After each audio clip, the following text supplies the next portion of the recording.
Hello students, आप सबको अपने चैनल में स्वागत करती हूँ। आज के इस वीडियो में हम लोग क्लास 11th का जो एनुअल एग्ज़ामिनेशन हो रही है आज से ही 16 मार्च 2026 आप देख सकते हैं। एनुअल एग्ज़ामिनेशन 2026 क्लास 11th का फिजिक्स का कंप्लीट क्वेश्चन आंसर यानी कि ऑब्जेक्टिव क्वेश्चन हल करेंगे। इसमें टोटल जो है फुल मार्क्स 70 का है, जिसमें क्वेश्चन का सेक्शन जो है वो 2 सेक्शन में बटा रहता है। Section A objective type question और सेक्शन बी जो है वो सब्जेक्टिव टाइप क्वेश्चन रहता है। ठीक है, सेक्शन बी में क्या है, शॉर्ट आंसर टाइप क्वेश्चन और लॉन्ग आंसर टाइप क्वेश्चन, 2 प्रकार के क्वेश्चन होता है इसमें। लेकिन आज की इस वीडियो में हम सेक्शन ए यानी कि ऑब्जेक्टिव टाइप क्वेश्चन कंप्लीट हल करेंगे, यानी कि 1 से 70 तक। इसमें से बनाना होता है 35 और प्रत्येक प्रश्न जो है वो 1 अंक का होता है। इस प्रकार सेक्शन ए में यानी कि ऑब्जेक्टिव टाइप क्वेश्चन में 75 मार्क्स मिलेगा और सब्जेक्टिव में 35 मार्क्स सब्जेक्टिव में और 35 मार्क्स ऑब्जेक्टिव में। तो इस प्रकार फुल मार्क्स जो है वो 70 का हो जाता है। तो आइए बिना देरी के शुरू करते हैं ऑब्जेक्टिव टाइप क्वेश्चन का। फर्स्ट क्वेश्चन कि निम्नलिखित में किसका विमीय सूत्र जो है Ml2T-2 है। ठीक है, विमीय सूत्र दिया हुआ है तो किसका विमीय सूत्र है बताना है। त्वरण, बल, कार्य, रेखीय संवेग। तो इसका सही आंसर हो जाएगा कार्य, क्योंकि कार्य बराबर जो है बल गुना विस्थापन होता है। तो इस प्रकार कार्य का जो बल गुना विस्थापन यानी कि दोनों का जो विमीय सूत्र होता है उसी को गुना करके कार्य का विस्थापन सूत्र, इसका 1 का राइट आंसर सी हो जाएगा। नेक्स्ट क्वेश्चन 2, 0.0065 तथा 2.0065 में सार्थक अंकों की संख्या क्रमशः है, यानी कि सार्थक अंकों की संख्या पूछ रहा है। तो दिए हुए दशमलव के आगे और जो शुरुआती और लास्ट है ना, शून्य को इसमें नहीं जोड़ा जाता है, यानी कि इसमें 6 और 5 2 सार्थक संख्या होगा, जबकि इसमें 2 यानी कि 0 से शुरू नहीं हुआ है तो दशमलव के पहले वाले अंक को भी काउंटिंग होगा और दशमलव और अंक के बीच के भी अंकों को क्या होगा, इसमें काउंटिंग होगा, यानी कि 1 2 3 4 5। इसका हो जाएगा 2 और इसका हो जाएगा 5, यानी कि ऑप्शन 2 5 किस में है, डी है ना। 2 का राइट आंसर डी हो जाएगा कि इसमें सार्थक अंकों की संख्या हो जाएगा 2 और इसमें 5। नेक्स्ट क्वेश्चन 3 कि सदिश ए बराबर इतना की दिशा में एकांक सदिश है, क्या होगा ऑप्शन में। तो इसका राइट आंसर हो जाएगा 3 का बी, कि ए बराबर इतना सदिश दिशा में एकांक सदिश 1/3 और ये बी सही हो जाएगा। नेक्स्ट क्वेश्चन 4, यदि p बराबर 4i यानी कि सदिश, ये जो कैप लगा हुआ है सदिश का सिंबल है, तो दोनों सदिशों के बीच का कोण क्या होगा। तो 4 का राइट आंसर सी होगा, यानी कि π/2। 5 क्वेश्चन, प्रत्येक पद के उच्चतम बिंदु पर त्वरण का मान होता है, यानी कि प्रत्येक पद पर जो है हाईएस्ट पॉइंट क्या होगा, इसका बिंदु पर त्वरण का मान, तो 0, अधिकतम, न्यूनतम या फिर g के बराबर। तो 5 का राइट आंसर डी हो जाएगा, यानी कि g के बराबर जो है वो प्रत्येक पद के उच्चतम बिंदु का त्वरण मान होता है। नेक्स्ट क्वेश्चन 6, निम्नलिखित में से कौन व्युत्पन्न मात्रक है, व्युत्पन्न मात्रक जिससे है ना डेरिवेटिव यूनिट होता है। तो एम्पियर और मोल, केल्विन, जूल, इसका राइट आंसर हो जाएगा जूल जो है व्युत्पन्न मात्रक है। बाकी एम्पियर, मोल और केल्विन 7 मूल मात्रक है, बाकी जितना भी मात्रक है उसको व्युत्पन्न मात्रक होता है, यानी कि यह किसी न किसी मात्रक से मिलकर बना होता है। एम्पियर जो है विद्युत धारा का मात्रक है, मोल जो है पदार्थ की मात्रा का, केल्विन तापमान का। तो इस प्रकार से इसका राइट आंसर डी हो जाएगा कि जूल का जो है एक प्रकार का व्युत्पन्न मात्रक है। नेक्स्ट क्वेश्चन 7, यदि 2 सदिशों के बीच का कोण 90 डिग्री है तो उसका अदिश गुणनफल होगा, यानी कि 2 सदिशों के बीच यदि उसका कोण 90 डिग्री है तो उनका जो है अदिश गुणनफल होगा, तो इसका 0 होगा। 7 का राइट आंसर ए। 8, निम्नलिखित में से कौन सी एक सदिश राशि नहीं है, यानी कि दिए हुए ऑप्शन के अनुसार कौन सी एक सदिश राशि नहीं है। तो चाल जो है वो एक प्रकार की सदिश राशि नहीं है, यानी कि चाल कहा जाए तो एक प्रकार की अदिश राशि है। बाकी जो है वेग, विस्थापन, आवेग सभी जो है तीनों सदिश राशि है। सदिश राशि वे राशि होती है जिसकी दिशा और परिणाम दोनों होती है। चाल में केवल क्या है, परिणाम है, तो यह चाल एक प्रकार की अदिश राशि हो जाएगी। नेक्स्ट क्वेश्चन 9 का, यदि विरामावस्था से चले किसी पिंड का त्वरण 2 मीटर प्रति सेकंड स्क्वायर है तो 10 सेकंड में पिंड द्वारा चली गई दूरी क्या होगा। तो इसका न्यूटन की दूसरे नियम के अनुसार सूत्र से, यानी कि S बराबर UT plus half AT square, इस फॉर्मूला में बैठाएंगे तो इसका मान आ जाएगा मेरा 100 मीटर। ठीक है, फार्मूला मैं बता दी हूँ, आप लोग पुट करके इसको हल कर सकते हैं। नेक्स्ट क्वेश्चन 10 का, यदि कोई वस्तु ऊर्ध्वाधर ऊपर फेंकी जाती है तो उच्चतम बिंदु पर उसका वेग होगा, यानी कि जब कोई वस्तु ऊर्ध्वाधर ऊपर फेंकी जाती है तो सबसे हाईएस्ट पॉइंट जो है तो वहाँ पर उसका वेग क्या होगा। तो हाईएस्ट पॉइंट पर उसका वेग जो है वो 0 होता है। 10 का राइट आंसर सी हो जाएगा। नेक्स्ट क्वेश्चन 11 का, यदि सदिश ए बराबर इतना एक्स अक्ष के साथ थीटा कोण बनाता है तो क्या होगा। ठीक है, तो 11 का राइट आंसर डी हो जाएगा। नेक्स्ट क्वेश्चन 12 का, निम्न में से किस स्थिति है ना, किस स्थिति में स्थिति समय x माइनस टी ग्राफ के लिए त्वरण 0 होगा, यानी कि 4 ग्राफ दिया हुआ है, किस ग्राफ में त्वरण जो है वो 0 होगा। तो 12 का राइट आंसर सी हो जाएगा कि त्वरण का मान 0 होगा। 13 क्वेश्चन, किसी गतिमान पिंड के वेग समय है ना, वेग समय v माइनस टी ग्राफ के अंतर्गत आने वाला क्षेत्रफल व्यक्त करता है किसका, यानी कि वेग समय ग्राफ जो है वो किसको व्यक्त करता है। तो इसका राइट आंसर हो जाएगा डी, पिंड का विस्थापन जो है वेग समय का के ग्राफ को व्यक्त करता है। नेक्स्ट क्वेश्चन 14 का, बल की दिशा सदैव होती है, यानी कि बल की दिशा सदैव क्या होती है, वेग के विपरीत, त्वरण के समानांतर, वेग के अनुदिश, वेग के अभिलंबन। तो इसका राइट आंसर हो जाएगा त्वरण के समानांतर जो है बल की दिशा सदैव होती है।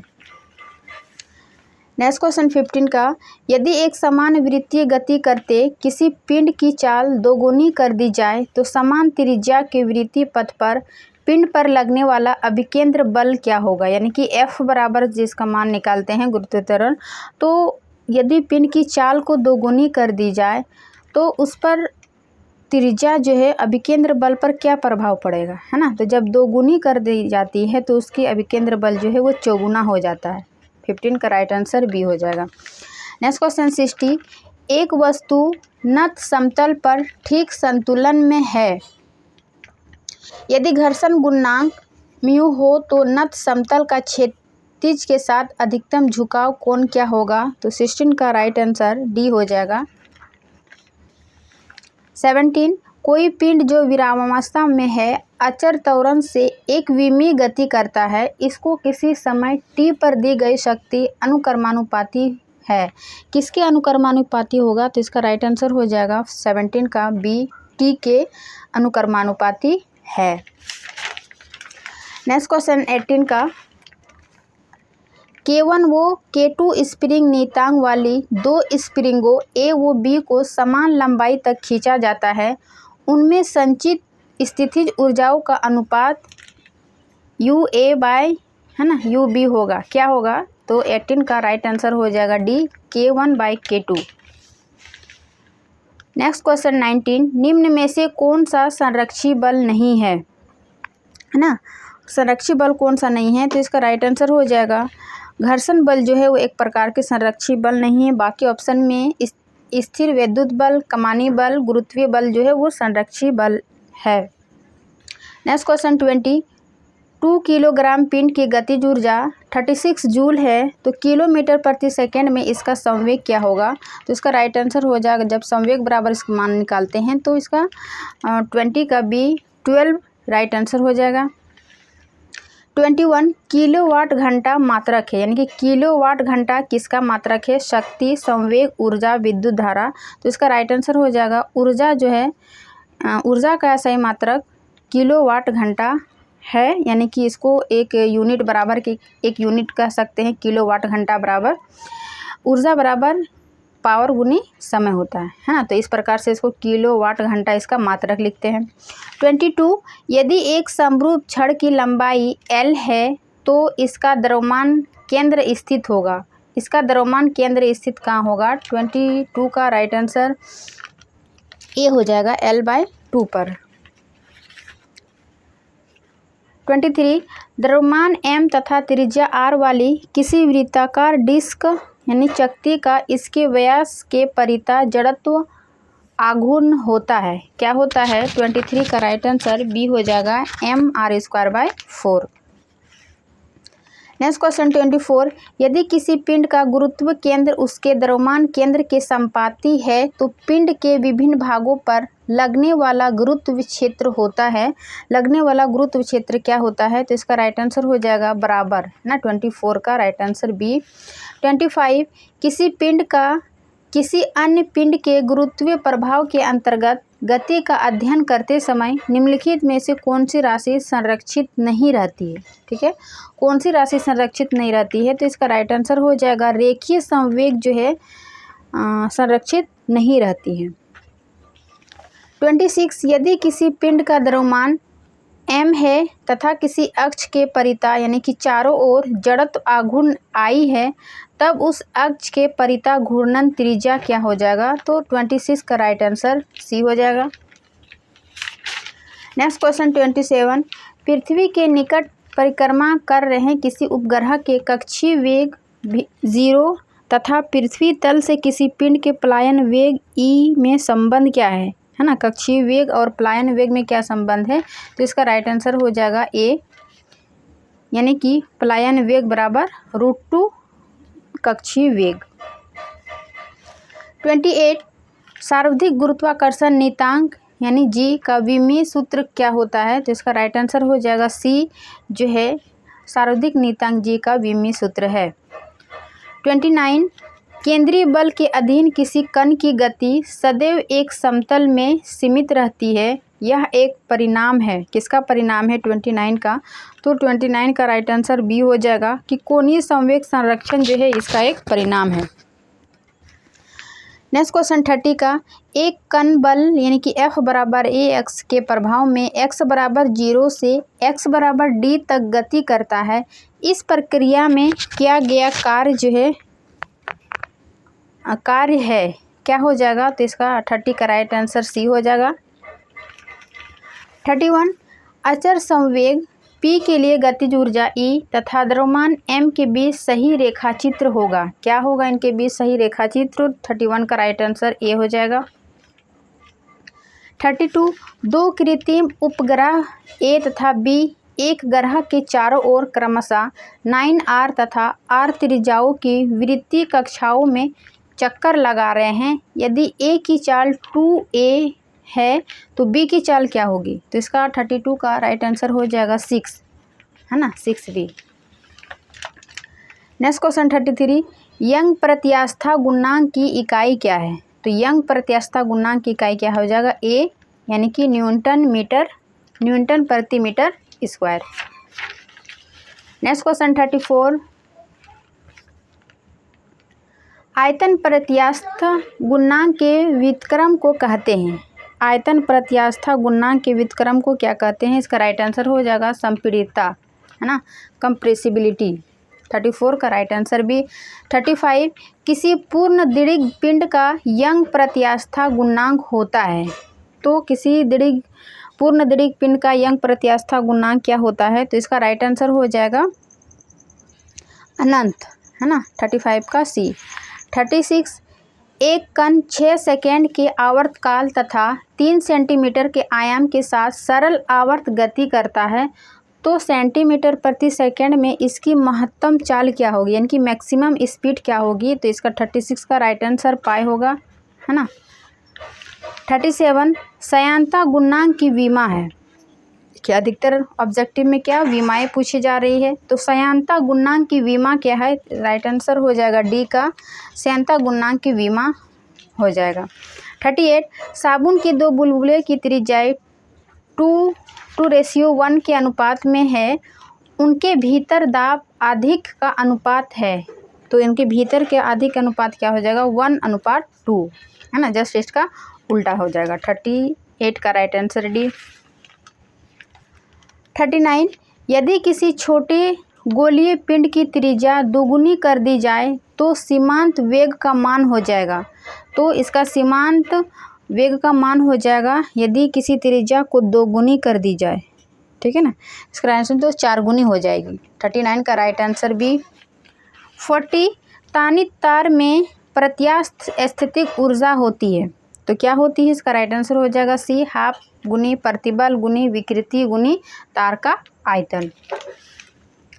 41, यदि किसी पतली नली की त्रिज्या दोगुनी कर दी जाए तो केशिकीय उन्नयन पर क्या प्रभाव पड़ेगा। क्या कह रहा है कि यदि किसी पतली नली की त्रिज्या को दोगुनी कर दी जाए तो उसको केशिकीय उन्नयन पर क्या प्रभाव पड़ेगा। 41 का राइट आंसर हो जाएगा आधा हो जाएगा, है ना, दोगुनी कर दी जाए तो उसके उन्नयन पर प्रभाव पड़ेगा कि वह आधा हो जाएगा, है ना। 41 का राइट आंसर भी। 42, 1 किलोग्राम की गेंद 10 मीटर प्रति सेकंड की चाल से चलते हुए एक 3 किलोमीटर की स्थिर गेंद से प्रत्यास्थ टक्कर करती है, ठीक है। टक्कर के बाद 3 किलोमीटर वाली गेंद की चाल क्या होगी, यानी टक्कर से पहले और टक्कर के बाद की जो चाल है वो निकालना है। तो 42 का जब इसको मान निकालते हैं राइट आंसर होता है 8 मीटर प्रति सेकेंड। नेक्स्ट क्वेश्चन 43, एक वायुमंडलीय दाब बराबर होता है, यानी कि एक एटमॉस्फेयर बराबर क्या होता है, तो इसका राइट आंसर हो जाएगा 1.013 बार, है ना, क्योंकि वायुमंडलीय दाब को बार से मापते हैं इसीलिए इसको इसके मान के बाद बार लगाते हैं। तो 43 का राइट आंसर सी हो जाएगा। 44, शुद्ध जल और साफ कांच के बीच संपर्क कोण होता है, इन दोनों के बीच पूछ रहा है कि शुद्ध जल और साफ कांच के बीच संपर्क कोण, इनके बीच जो है वो 0 डिग्री का कोण बनता है ना। 44 का राइट आंसर ए हो जाएगा। 45, किसी झील के पृष्ठ से 10 मीटर गहराई पर किसी तैराक पर दाब होगा, जल का घनत्व बराबर 1000 kg प्रति मीटर क्यूब है और जी का मान 10 मीटर प्रति स्क्वायर है। तो इसका राइट आंसर हो जाएगा, जब इसको हल करते हैं, 2 एटमॉस्फेयर, है ना। 45 का राइट आंसर भी। 46, शयान बल है, शयान बल एक प्रकार का क्या है, एक असंरक्षी बल होता है या फिर वेग पर निर्भर करता है या तरल प्रवाह के विपरीत कार्य करता है। तो इसका राइट शयान बल, इनमें से सभी जो है तीनों कथन शयान बल के बारे में सत्य है कि यह एक प्रकार के असंरक्षी बल है और यह वेग पर निर्भर करता है, तरल प्रवाह के विपरीत कार्य पर भी निर्भर करता है, ठीक है। तो इस प्रकार 46 का राइट आंसर डी हो जाएगा कि इनमें से सभी जो है शयान बल के बारे में सत्य है। नेक्स्ट क्वेश्चन 47, जब जल जमता है तो उसके अणुओं के बीच दूरी क्या होती है, यानी कि जल से जब बर्फ बन जाती है, जमता है, तो उनके अणुओं के बीच की दूरी क्या है, घटती है, बढ़ती है, शून्य हो जाती है या फिर अपरिवर्तित रहती है। तो इसका राइट आंसर हो जाएगा उनके बीच की दूरी जो है बढ़ जाती है। यही कारण है कि जब जल बर्फ, है ना, जल जब ठोस में बदल जाती है कि बर्फ़, तो उसका आयतन जो है बढ़ जाती है। क्यों, क्योंकि उनके अणुओं के बीच की दूरी भी जो है बढ़ जाती है, ठीक है। तो नेक्स्ट क्वेश्चन 48, कौन सा कथन सत्य है, यानी कि दिया हुआ जो फार्मूला है कौन सा सत्य है, तो इसका राइट आंसर हो जाएगा बी, तीव्रता और आयाम के अनुपाती, है ना, समानुपाती होता है आयाम का स्क्वायर के। तो 48 का right answer B. Next question 49, आयतन प्रसार गुणांक तथा रेखिक प्रसार गुणांक में क्या संबंध है, ठीक है ना। तो 49 का राइट आंसर हो जाएगा बी, इन दोनों के बीच संबंध है। 50, विशिष्ट ऊष्माधारिता का एसआई मात्रक है, विशिष्ट ऊष्माधारिता का एसआई मात्रक क्या हो जाएगा, इसका राइट आंसर हो जाएगा बी, जीलो कूल प्रति, है ना। नेक्स्ट क्वेश्चन 51, एक गोलाकार छेद वाली धातु की चादर को गर्म किया जाता है तो छिद्र क्या हो जाएगा, छोटा हो जाएगा, बड़ा हो जाएगा या फिर विकृत हो जाता है या फिर अपरिवर्तित रहता है। तो 51 का राइट आंसर जो होगा इसका छिद्र जो है वो बड़ा हो जाता है जब गोलाकार छेद वाली धातु की चादर को गर्म किया जाता है। ठीक है ना, 51 का right answer B. Next question 52, किसी आदर्श गैस के अणु की औसत गतिज ऊर्जा निर्भर करती है, यानी कि किसी आदर्श गैस के अणु की औसत गतिज ऊर्जा किस पर निर्भर करती है? क्या गैस की प्रकृति पर, आयतन पर, दाब पर, तापमान पर? तो इसका राइट आंसर हो जाएगा तापमान पर जो है उसकी गतिज ऊर्जा निर्भर करती है। 53, वह ताप जिस पर सेल्सियस ताप तथा फ़ारेनहाइट ताप बराबर होता है ना, यानी कि किस ताप पर सेल्सियस और फ़ारेनहाइट का ताप जो है वो बराबर होता है? तो 53 का राइट आंसर हो जाएगा -40 डिग्री पर सेल्सियस ताप और फ़ारेनहाइट का ताप दोनों का मान जो है वो बराबर होता है। ठीक है ना, 53 का right answer C. 54, helium gas के लिए Cp तथा Cv का अनुपात है, हीलियम गैस के लिए पूछ रहा है, तो इसका राइट आंसर ए हो जाएगा 5/3। 55, आदर्श गैस की स्थितिज ऊर्जा होती है, यानी कि आदर्श गैस की स्थितिज ऊर्जा क्या होगी? तो इसका 0 होगा। 55 का राइट आंसर सी। 56, किसी आदर्श गैस के रुद्धोष्म प्रक्रम में दाब यानी कि P तथा आयतन के बीच संबंध क्या है? यानी कि दाब और आयतन के बीच किसी आदर्श गैस के बीच क्या संबंध है? तो इसका राइट आंसर हो जाएगा डी, है ना, 56 का डी। नेक्स्ट क्वेश्चन 57, यदि कार्नो इंजन के उष्ण ऊष्मा भंडार का तापमान 800 केल्विन है तथा दक्षता 25% है, तो ठंडे ऊष्मा भंडार का तापमान होगा। देखिए इसका राइट आंसर तो ऑप्शन के अनुसार 326.85 आ रहा है, जो कि ऑप्शन में नहीं है। इसको कुछ और या तो हो सकता है ना, इसको कमेंट में बताइए राइट आंसर क्या होगा, बी या फिर जो दिए हुए एक्स्ट्रा वो होगा। ठीक है। 58, चक्रीय प्रक्रम में किसी आदर्श गैस की आंतरिक ऊर्जा में परिवर्तन डेल्टा यू होता है किसके? आवेशित ऊष्मा के बराबर या फिर किए गए कार्य के बराबर या शून्य या सी? तो इसका राइट आंसर हो जाएगा आंतरिक ऊर्जा में परिवर्तन होता है शून्य के बराबर। ठीक है, शून्य। 58 का राइट आंसर डी। 59, दो तरंगों है ना, दो तरंग दिया हुआ है y1 बराबर और y2, तो इनके बीच पथांतर है, इनके बीच पथांतर क्या होगा? 59 का राइट आंसर डी हो जाएगा, λ/2π और 5 + π2। नेक्स्ट क्वेश्चन 60, परम ताप यानी कि T पर किसी गैस के अणुओं के माध्य वर्ग चाल समानुपाती होती है। माध्य वर्ग चाल समानुपाती किसके समानुपाती होते हैं? तो इसका राइट आंसर हो जाएगा T के चाल के समानुपाती होती है। 60 का right answer B. Next question 61, निम्नलिखित में से कौन ऊष्मागतिकी निकाय का एक विस्तीर्ण चर है ना? ऊष्मागतिकी के बारे में पूछ रहा है कि एक विस्तीर्ण चर क्या है? दाब, तापमान, घनत्व या फिर आयतन? तो इसका राइट आंसर हो जाएगा आयतन जो है एक विस्तीर्ण चर है ऊष्मागतिकी निकाय का। 62, समआयतनिक प्रक्रम में किसी गैस द्वारा किया गया कार्य होता है। समआयतनिक प्रक्रम में किसी गैस द्वारा किया गया कार्य क्या होता है? 62 का राइट आंसर हो जाएगा शून्य, है ना, अधिकतर जो है वो शून्य ही आंसर आ रहा है। 63, सरल आवर्त गति SHM में गतिमान कण का किसी क्षण विस्थापन y बराबर इतना द्वारा दिया हुआ है, द्वारा दिया जाता है कि t बराबर T/4, जहाँ t क्या है? आवर्तकाल है, तो समय बाद त्वरण होगा, क्या हो जाएगा? इसका भी राइट आंसर शून्य हो जाएगा, 63 का ए। 64, एक तरंग एक कठोर आधार से परावर्तित होती है। क्या कह रहा है कि एक तरंग एक कठोर आधार से परावर्तित होती है, परावर्तित होने पर कला में परिवर्तन होगा। ठीक है, परावर्तित होने पर कला में परिवर्तन होगा, क्या परिवर्तन होगा? तो इसका राइट आंसर हो जाएगा पाई, है ना, कला में परिवर्तन होगा। नेक्स्ट क्वेश्चन 65, सरल आवर्त गति करते हुए कण की माध्य स्थिति से x दूरी पर स्थितिज ऊर्जा समानुपाती होती है। किसके समानुपाती होते हैं? तो रूट x के जो है माध्य स्थिति से x दूरी पर स्थितिज ऊर्जा रूट x के समानुपाती होते हैं, है ना। इस प्रकार 65 का राइट आंसर भी हो जाएगा।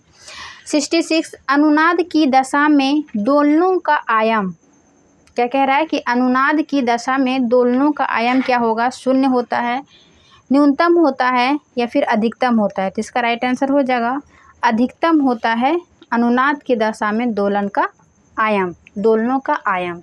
ठीक है। नेक्स्ट क्वेश्चन 67, जब ध्वनि तरंग हवा से पानी में अपरिवर्तित होता है तो निम्नलिखित में से कौन अपरिवर्तित होगा? ठीक है, यानी कि जब ध्वनि तरंग हवा से पानी में अपरिवर्तित होता है तो निम्नलिखित में से कौन अपरिवर्तित होगा? तो इसका राइट आंसर हो जाएगा आवृत्ति, यानी कि फ्रीक्वेंसी जो है यह अपरिवर्तित होगा। नेक्स्ट क्वेश्चन 68, एक सरल आवर्ती दोलन का आयाम a तथा आवर्त काल t है तो x बराबर a से x बराबर a/2 तक जाने में इसको कितना समय लगेगा, है ना। तो दिए गए ऑप्शन में t/6 से इसका राइट आंसर हो जाएगा कितना समय लगेगा। नेक्स्ट क्वेश्चन 69, किसी ऑर्गन पाइप से निकलने वाले स्वर की आवृत्ति निर्भर करती है, यानी कि ऑर्गन पाइप से निकलने वाले स्वर की आवृत्ति किस पर निर्भर करती है? वायु स्तंभ की लंबाई पर या फिर वायु में ध्वनि की चाल पर? तो आवृत्ति निर्भर इन दोनों पर करेगी, है ना। 69 के राइट आंसर हो जाएगा सी, यानी कि वायु के स्तंभ की लंबाई पर भी और वायु में ध्वनि की चाल पर भी, यानी ए और बी दोनों पर। ठीक है। नेक्स्ट क्वेश्चन 70 और आज के इस सेक्शन का लास्ट क्वेश्चन है, वायु का ताप 1 डिग्री सेल्सियस बढ़ाने पर उनमें ध्वनि का वेग बढ़ जाता है। कितना बढ़ जाता है? जब वायु का ताप 1 डिग्री सेल्सियस बढ़ाते हैं तो ध्वनि का वेग कितना बढ़ती है? तो इसका राइट आंसर हो जाएगा 0.607 मीटर प्रति सेकेंड। ठीक है। तो इस प्रकार आज का फिजिक्स का क्लास 11 का एनुअल एग्ज़ाम जो हो रही है कंप्लीट ऑब्जेक्टिव क्वेश्चन हल किए हैं 70 क्वेश्चन। तो आप लोग देख सकते हैं, है ना। जो क्लास 11 में एग्ज़ाम दे चुके हैं या नहीं भी दे चुके हैं तो आपके चैप्टर से NCERT क्लास 11 फिजिक्स से ही है ना। तो आप एक बार ज़रूर देखिए। आशा करती हूँ कि वीडियो अच्छी लगी होगी। अच्छी लगी तो लाइक एंड सब्सक्राइब ज़रूर करिए। मिलते हैं इसके नेक्स्ट सब्जेक्ट में, यानी कि फिजिक्स हो गया, केमिस्ट्री, बायो, इसी प्रकार के तमाम क्वेश्चन को लेकर आएंगे। तो आप लोग चैनल को नए हैं तो चैनल को सब्सक्राइब करिए। मिलते हैं, तब तक के लिए थैंक यू।